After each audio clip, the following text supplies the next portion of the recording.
In this presentation, we will be looking at the red flags of money laundering and terrorist financing activity in dealers of precious metals and stones. Observing customer behavior is a great tool in identifying money laundering and terrorist financing activity across all sectors of the economy. Some of the most prevalent customer behavior red flags in this sector are: established customer dramatically increasing his purchase of gold bullion for no apparent reason. Foreign nationals purchasing gold bullion through multiple transactions over a short time period. Bullion transferred among associates using bullion accounts for no apparent commercial purpose. Occupation inconsistent with customer's financial profile.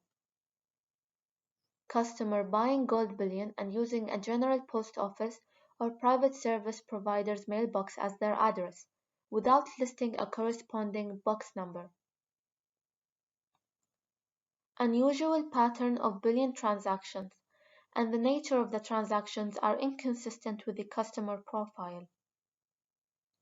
A previously unknown customer requesting a refiner to turn gold into bullion.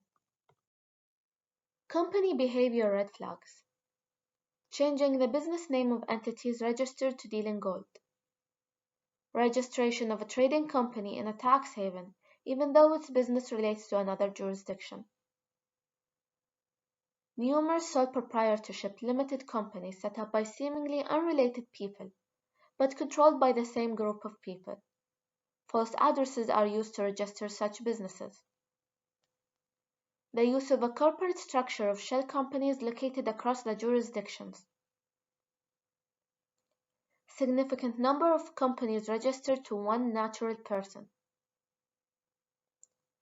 Commercial activities are not easy to track as the companies are registered elsewhere.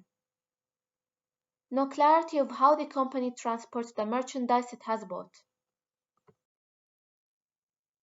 Some of the most suspicious trade-based behavior that can indicate money laundering and terrorist financing activity in this sector are: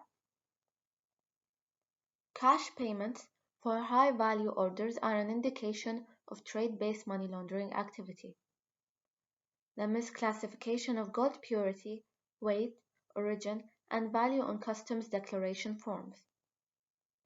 Gold is shipped to or from a jurisdiction designated as high risk for money laundering activities or non-cooperative jurisdictions.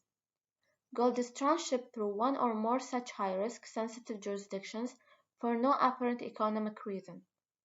The consignment size or type of commodity being shipped appears inconsistent with the scale or capacity of the exporter or importers, having regard to their regular business activities, or the shipment does not make economic sense. The transaction involves the use of front or shell companies. Product differentiation can be useful to dealers of precious metals and stones in identifying money laundering and terrorist financing activity in the sector. Two of the most prevalent red flags are: the bullion having physical characteristics that are inconsistent with industry standards. Gold prices are higher than those of the local gold market. Payment behavior red flags. Having a number of affiliated entities in the payment chain. The transit movement of funds and changes in purposes of payments. Having a natural person or business sell gold, saying that it comes from a place with no extraction license or from places with no gold mines. Large amounts of funds are transferred internationally and then withdrawn very quickly. Division of funds in checks and smaller cash transactions to pay for merchandise. The use of cash to purchase bullion, especially when there are multiple purchases in a short time frame, or when large amounts are purchased at once, or when there are structured cash deposits into an account to finance a single gold bullion purchase.